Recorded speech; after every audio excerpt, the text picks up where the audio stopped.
if you're like me, you probably have a whole bunch of bags of leftover triangles.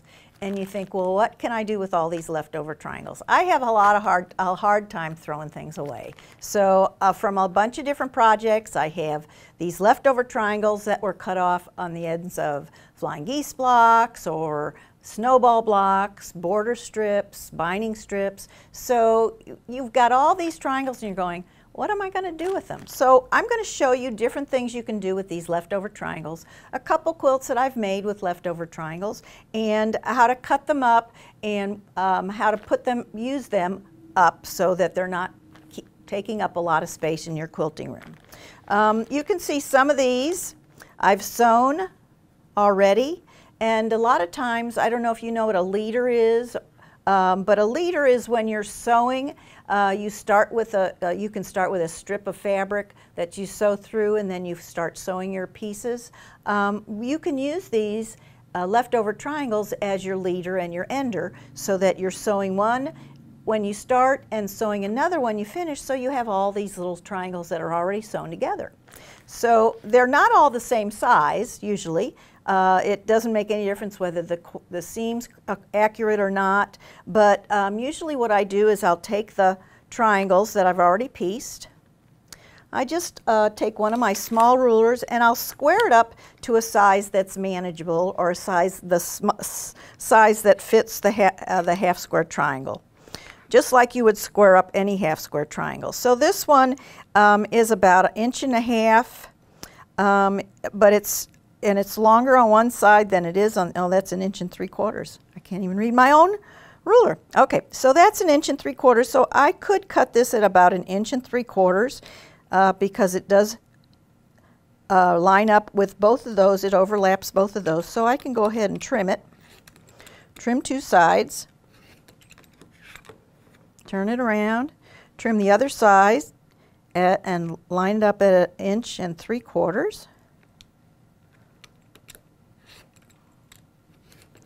And it's ready to sew, and I could do that with all my little triangles that I cut up. Now if some of them are smaller than 1.75 inches, I might have to change that. So I would probably find the smallest one and then make them all that size.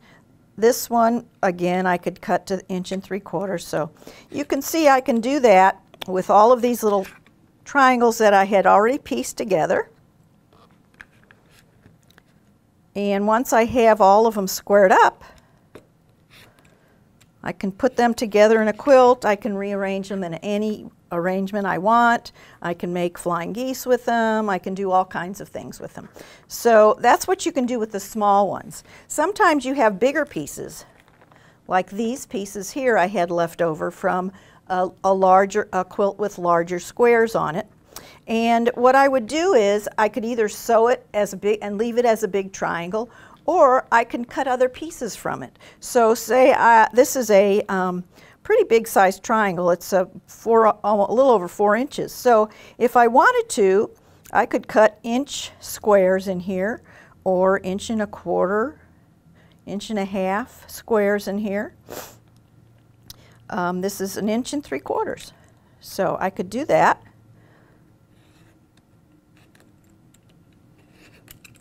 Okay, so I have 1.75 inches, which could go with my 1.75 inches half square triangles, and then I could sew these triangles and then cut those into the right size I needed. So you could do that with larger square triangles, or you can leave them as big triangles and put them in and combine them with smaller triangles. So you can see I have all these bags. I could do all kinds of fun things with all of these, and they would all have pieces that match. So I could make all kinds of fun quilts with them. Let me show you a couple of my samples of some quilts that I made with leftover triangles. This is one that I made. I made a big quilt for a magazine, and I had all these little triangles left over. And they're very tiny. So let me show you how little they are. They measure at 3/4 inch. So I had these tiny triangles, and I thought, well, what should I do with them? So these are all triangles. Some of them make flying geese. Some of them make a diamond and a square. And I put them together and used them up, and I had leftover pieces from the quilt I could use as the border. and the binding, and so it made a nice little miniature quilt. This is another example.